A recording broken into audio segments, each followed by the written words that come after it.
नमस्कार, आप देख रहे हैं अपना हिमाचल। मैं हूं आपके साथ सचिन चौहान। खबरों की शुरुआत करेंगे बड़ी खबर के साथ और फिलहाल ये बड़ी खबर कैबिनेट बैठक को लेकर ये बड़ी खबर सामने आ रही है। हिमाचल प्रदेश कैबिनेट की अहम बैठक इस वक्त जारी है। सीएम सुक्खू की अध्यक्षता में यह बैठक हो रही है। जगत सिंह नेगी बैठक में मौजूद नहीं है। फिलहाल जो अपडेट सामने आ रही है, 3 महीने के लंबे अंतराल के बाद यह बैठक और प्री नर्सरी टीचर्स की भर्ती को लेकर इस बैठक में चर्चा हो रही है। विधानसभा के जो उपचुनाव होने हैं, बाय इलेक्शन होने हैं, उसको लेकर इस बैठक में चर्चा चल रही है। पटवारी कैडर को स्टेट कैडर बनाने पर भी इस बैठक में विचार विमर्श मंथन किया जा रहा है। तो फिलहाल यह बैठक इस वक्त चल रही है। मुख्यमंत्री की अध्यक्षता में हिमाचल मंत्रिमंडल की बैठक को लेकर यह बड़ी खबर सामने आ रही है। फिलहाल इस वक्त यह बैठक चल रही है और तमाम ऐसे मुद्दे जिस पर विचार विमर्श मंथन हो रहा है, जिसमें प्री नर्सरी टीचर्स की भर्ती का मुद्दा भी है। साथ ही विधानसभा के जो उपचुनाव होने हैं उसको लेकर भी विचार विमर्श मंथन हो रहा है। पटवारी कैडर्स को स्टेट कैडर बनाने पर भी बातचीत इस बैठक में चल रही है। तो फिलहाल ये बड़ी अपडेट सामने आ रही है। मुख्यमंत्री सुखविंदर सिंह सुक्खू की अध्यक्षता में यह बैठक चल रही है और तमाम जो मंत्री हैं वो इस बैठक में मौजूद हैं। तमाम मुद्दों पर विस्तार से चर्चा हो रही है, फीडबैक लिया जा रहा है और विचार विमर्श मंथन इस बैठक में चल रहा है।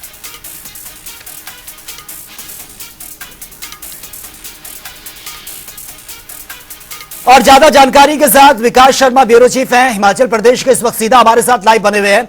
विकास, फिलहाल इस वक्त ये बैठक चल रही है मुख्यमंत्री सुखविंदर सिंह सुक्खू की अध्यक्षता में और तमाम ऐसे जो पॉइंट्स हैं जिस पर विचार विमर्श मंथन हो रहा है। फिलहाल क्या कुछ लेटेस्ट जानकारी, बैठक अभी चल रही है या खत्म हो गई है? अगर बैठक चल रही है तो किन किन बिंदुओं पर खास फोकस है?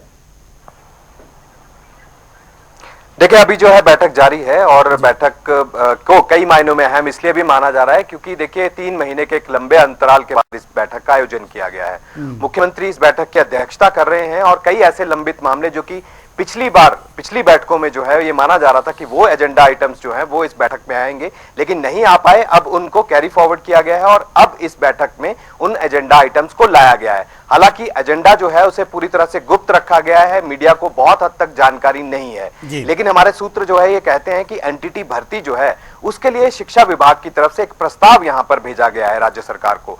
उस मामले को जो है आज कैबिनेट के भीतर जो है वो लाया जा सकता है और यह माना जा रहा है कि आज इसके ऊपर चर्चा के बाद कोई अहम फैसला यहां पर लिया जा सकता है। इसके साथ ही देखिए, पुलिस भर्ती का मामला था, इसमें 1226 कांस्टेबल की भर्ती का यह मामला था, तो इसमें महिलाएं भी थी, पुरुष भी थे। तो क्या इसके ऊपर अब नियमों में संशोधन किया जा सकता है, कुछ बदलाव किया जा सकता है भर्ती के लिए? इसके ऊपर भी आज आखिरी फैसला लिया जा सकता है और उसके बाद ही हरी झंडी इसको यहां पर चर्चा के बाद आज दिखाई जा सकती है।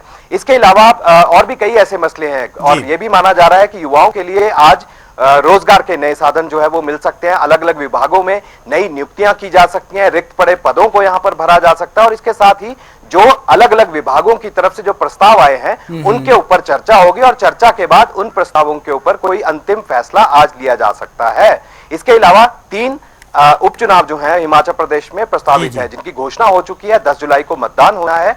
उसके लिए अपने अपने जो दोनों ही बड़े दल हिमाचल प्रदेश में देखिए 2 ही दलों के बीच में मुकाबला होता है, कांग्रेस और भाजपा। भाजपा ने शुरुआती दौर में ही अपने तीनों उन जिन्होंने इस्तीफे दिए थे और इस्तीफा देने के बाद जो है लगातार वो भाजपा का दामन थाम के अब भाजपा की तरफ से टिकट उनको दिया गया है।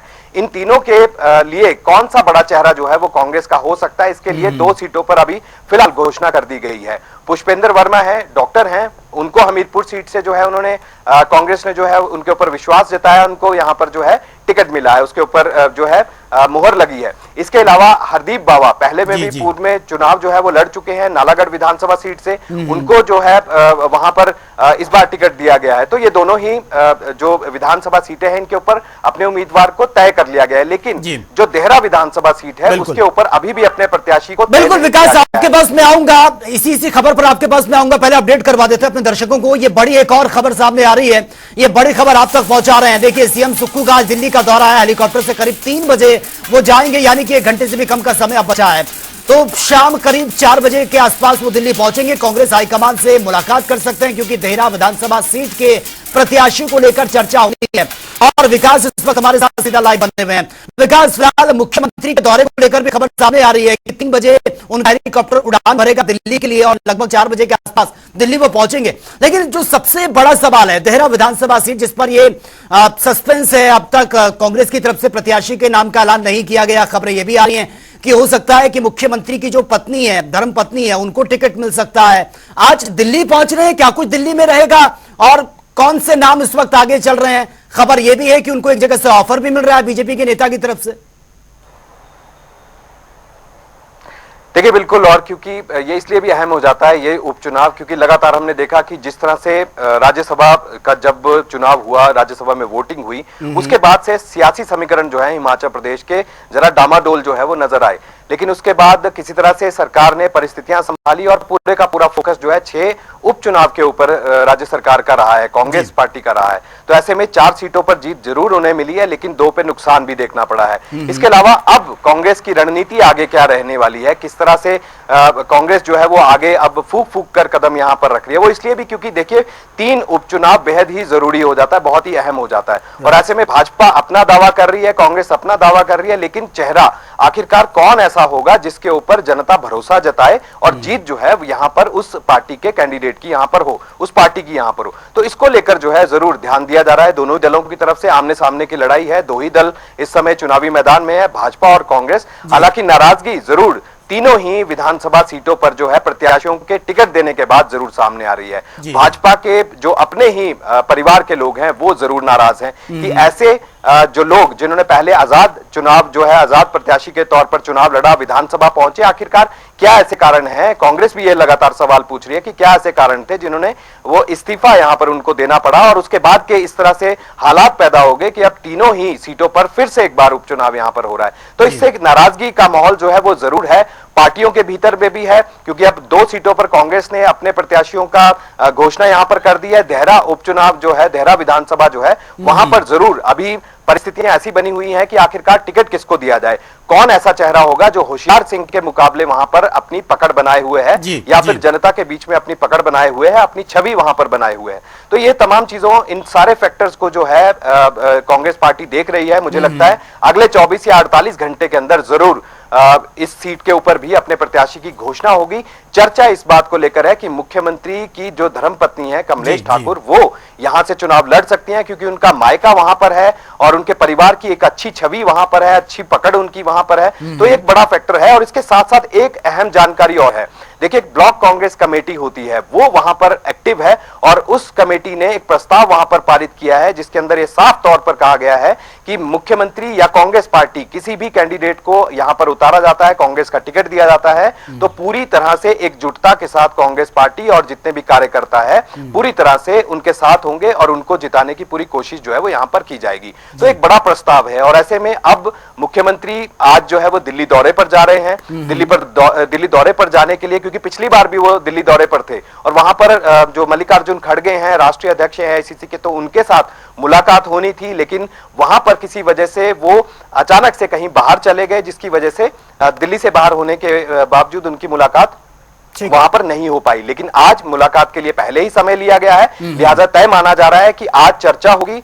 हाईकमान के कुछ और नेताओं के साथ भी चर्चा होगी, लेकिन जो अध्यक्ष हैं AICC के मल्लिकार्जुन खड़गे, उनके साथ बात करना बिल्कुल विकास, थोड़ा इंतजार करना होगा हमें, क्योंकि 3 बजे के आसपास उड़ान भरेगा हेलीकॉप्टर दिल्ली के लिए। और उसके बाद जिस तरह से आप बता रहे हैं कि थोड़ा वक्त लगेगा, लेकिन हो सकता है कि आज नाम फाइनल हो जाए। चलिए, बहुत बहुत शुक्रिया विकास आपका इस तमाम जानकारी के लिए। तो चलिए खबरों में आगे बढ़ते हैं। प्रदेश में आचार संहिता हटने के बाद प्रदेश सचिवालय में कैबिनेट की बैठक बुलाई गई है और इस दौरान दृष्टिबाधितों ने प्रदेश सचिवालय से थोड़ी दूरी पर प्रदेश सरकार के खिलाफ धरना प्रदर्शन भी किया। नाराज ये चल रहे हैं। वहीं मौके पर पुलिस प्रशासन ने दृष्टिबाधितों को सड़क से हटाने की कोशिश की है, जिसमें पुलिस बल और प्रदर्शनकारियों के बीच हल्की धक्का मुक्की हुई है। दृष्टिबाधित पिछले 8 महीने से लंबित बैकलॉग भर्तियों की मांग को लेकर लगातार प्रदर्शन कर रहे हैं, लेकिन अब तक इनकी मांगों पर गौर नहीं किया गया।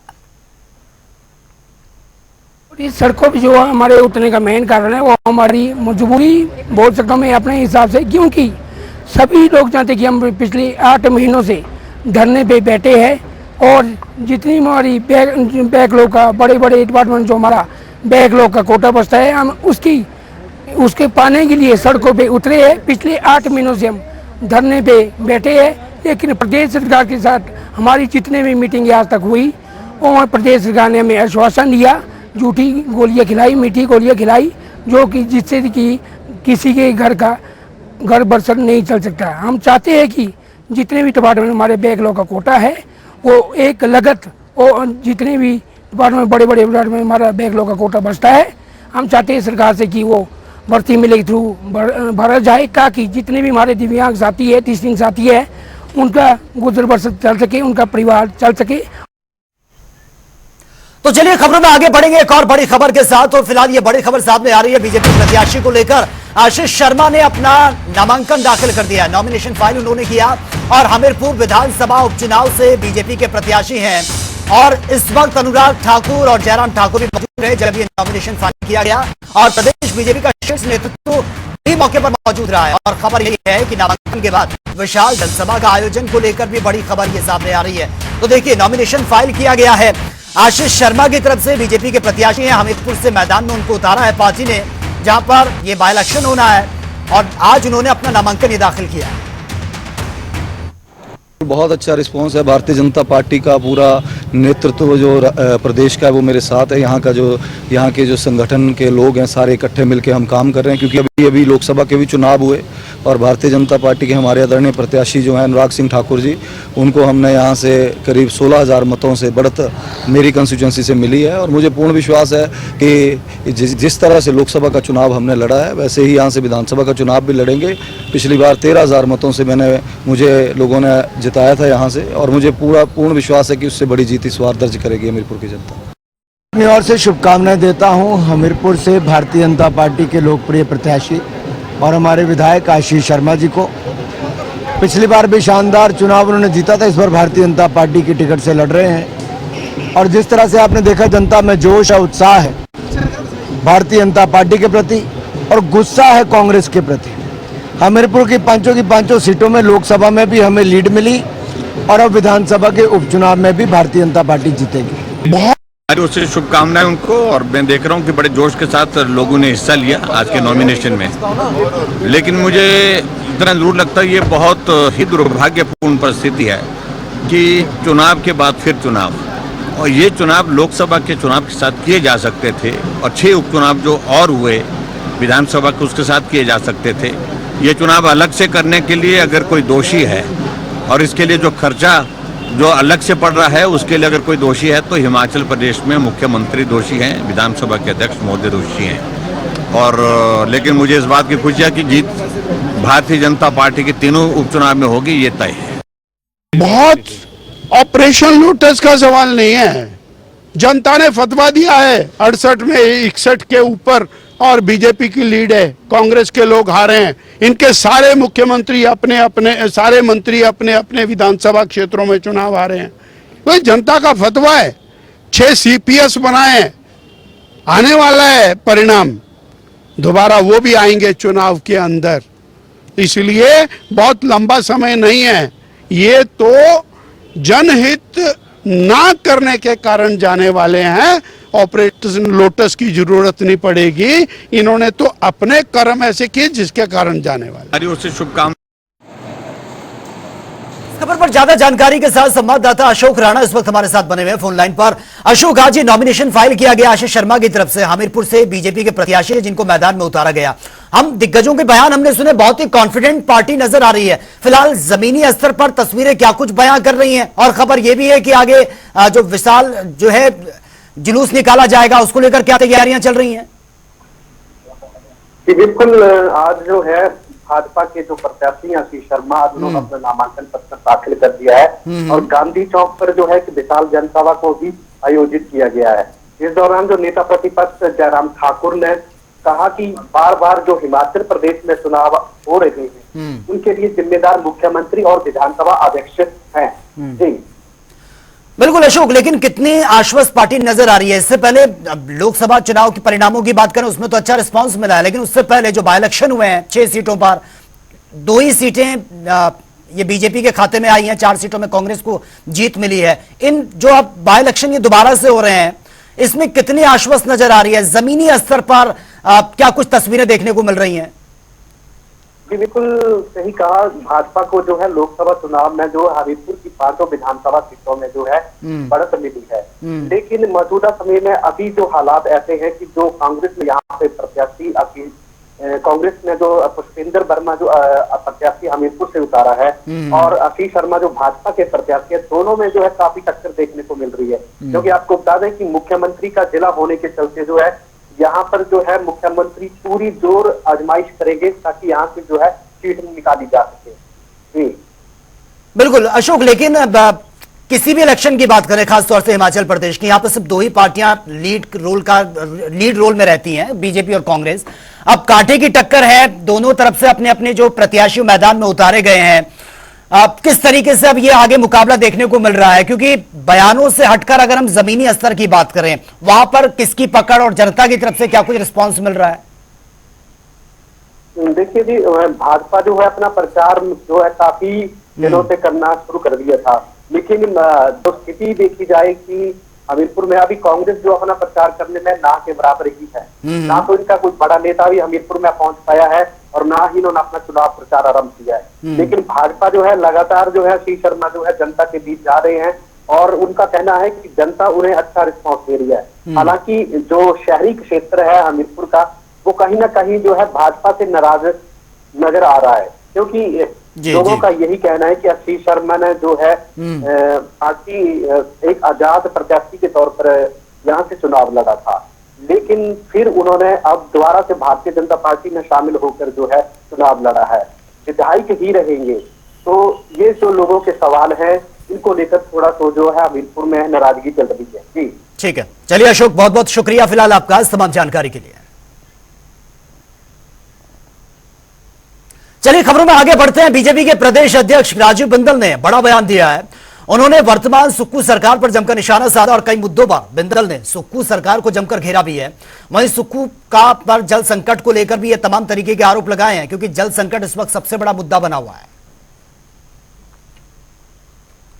वर्तमान सुखविंदर सिंह सुक्खू सरकार ना शिमला की सरकार है, ना हमीरपुर की सरकार, ना ही कांगड़ा की, ना मंडी की, ना सोलन की सरकार।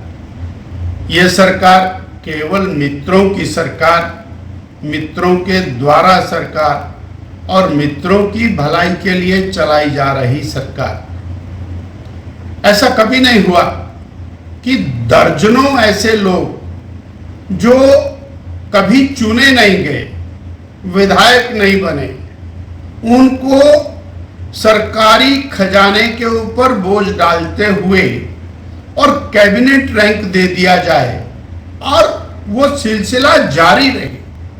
संविधान के अनुसार हिमाचल प्रदेश में 12 कैबिनेट रैंक बन सकते हैं मुख्यमंत्री जी को मिलाकर, पर वो तो हैं ही। दर्जनों ऐसे लोगों को और हर रोज बनाया जा रहा है। हिमाचल की जनता ने कांग्रेस पार्टी को पार्लियामेंट के चुनाव में 68 में से 61 विधानसभा क्षेत्रों में हराया। उसका इनाम भी इन्होंने कैबिनेट रैंक के और लोगों को बना करके दिया। एक तरफ मुख्यमंत्री जी कहते मेरा खजाना खाली है, 30,000 करोड़ रुपए का कर्ज ले लिया, 9,000 करोड़ का कर्ज और लेने की तैयारी में है, परंतु जनता के नाम पर फूटी कौड़ी नहीं।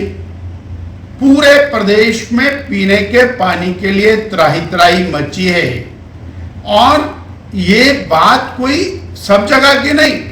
आज हमीरपुर के एक भी नलके में पानी नहीं है और इनके मंत्री जी जवाब देते हैं हमने टैंकरों की सप्लाई शुरू कर दी है।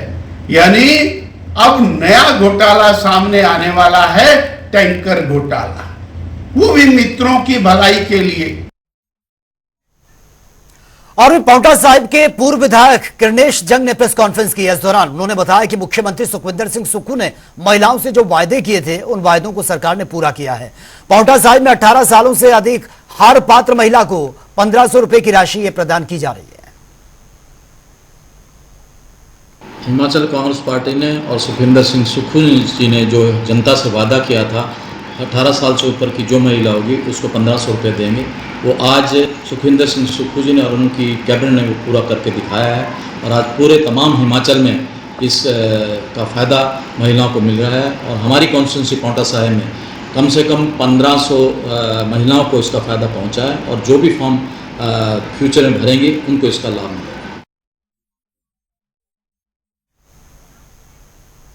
और हिमाचल प्रदेश में आगामी 10 जुलाई को विधानसभा के उपचुनाव होने हैं, जिसको लेकर पुलिस प्रशासन की ओर से तैयारियां इस वक्त जोरों शोरों पर चल रही हैं। नालागढ़ क्षेत्र में उपचुनाव के मद्देनजर सुरक्षा व्यवस्था बढ़ा दी गई है। पंजाब की सीमा पर नाकाबंदी की गई है, साथ ही पंजाब से आने जाने वाली हर गाड़ी की चेकिंग की जा रही है। नालागढ़ कंस्टिट्यूंसी में जो उपचुनाव होने जा रहा है, उस कंस्टिट्यूंसी में कुल 121 बूथ हैं, जिसमें से जो है 18 जो है क्रिटिकल हैं और 103 जो है बूथ जो है ऑर्डिनरी है। तो हमने अपनी तैयारियां पूरी कर ली है। फोर्स जो है पुलिस मुख्यालय से मांग ली गई है और जो नाकाबंदी है पूर्ण रूप से की जाएगी और जो वेपन डेपोजिशन भी किया जा रहा है। तो हम पूर्ण रूप से इलेक्शन के लिए तैयार हैं। बॉर्डर पे हमने चौकसी बढ़ा दी है। जो हमारी ऑलरेडी चेक पोस्ट हैं उन पे जो है वो लगातार गहन चेकिंग की जा रही है और जो बाकी बैरियर पॉइंट्स हैं उनको भी हम ANPR कैमरा से जो है स्ट्रेंथन करेंगे और साथ ही और अलग फोर्स को जो है डिप्लॉय किया जाएगा। नालागढ़ में कुल 121 बूथ हैं, जिसमें से 18 जो है वो क्रिटिकल हैं और 103 जो है ऑर्डिनरी बूथ। जो क्रिटिकल बूथ है वहाँ पे पैरामिलिट्री की हाफ सेक्शन और प्लस एक होमगार्ड का जवान या पुलिस का जवान रहेगा और जो ऑर्डिनरी बूथ है उस पर एक हेड कांस्टेबल और साथ में एक होमगार्ड जो डिप्लॉय किया जाएगा। और वहीं कीरतपुर नेल चौक 4 लेन के गराबोड़ा के पास बीती रात दर्दनाक सड़क हादसा हुआ है और इस हादसे में टमाटर कैंटर ने 3 गाड़ियों को टक्कर मारी है, जिसमें से एक गाड़ी पूरी तरह से डैमेज हो गई है। वहीं इस हादसे में एक व्यक्ति की मौत की खबर भी है। तो आरती तो यहाँ पे काफी 1.5 घंटे का काफी लंबा जाम लगा हुआ था। जैसे हम टोल टैक्स पहुंचे, यहाँ गाड़ी रुकी थी, एकदम गोली की तरह स्पीड से ट्रक वाला आया और पहले हमारे टेम्पो को हिट किया। बाद में आगे 4 गाड़ी उनको रगड़ता हुए चले गए। तो नहीं किसी के नहीं लगी। छोटे छोटे बच्चे थे हमारे साथ जी और लेडीज भी थी सारी, बच गए। हम तो साइड में रगड़ता हो गया हमारे टेम्पो से खाली। और भी सोलन में बाईपास के पास दर्दनाक सड़क हादसे की खबर सामने आई है। इस हादसे में पिकअप गाड़ी ने 3 साल के छोटे बच्चे को टक्कर मार दी है, जिस वजह से बच्चे को सिर में गंभीर चोटें आई। वहीं जब बच्चे को इलाज के लिए अस्पताल में एडमिट किया गया तो डॉक्टर ने उसे मृत घोषित कर दिया है। फिलहाल पुलिस ने चालक के खिलाफ शिकायत दर्ज कर ली है और मामले में जांच शुरू कर दी है। मेरे को तो यहाँ फोन आया, मैंने फोन देखते ही संकेत था मेरे को महसूस हुआ, मैंने इससे भाग गया। हाँ, फोन आ रहा था, मेरे को ऐसा महसूस हुआ, इन्होंने बोल भी नहीं सके ये मेरे से ये बात, और मेरे को ये लगा सेवा नहीं है। इन्होंने ये बोला सिर्फ आगे सांसें चल रही। मैंने अब तो तुम कुछ भी बोल सकते हो, मैं समझ गया हूँ सब बात। तो पिकअप पे झपट बच्चा रोक सकता है क्या, आपको लगता है? कुछ नहीं पता लगा इसका तो हुआ क्या ये ऐसा। उसके सिर में तो बहुत काफी चोट है, सिर में लगी, सिर में बहुत चोट है उसके। मैंने तो उसको बाद में देखा जाके अस्पताल में, तो उसका तो हाल ही बुरा था। मैंने देख के ही बता दिया मैंने कि ये तो कुछ नहीं हो सकता। कार्रवाई तो पूरी होनी चाहिए जी, फुल कार्रवाई होनी चाहिए इनके साथ।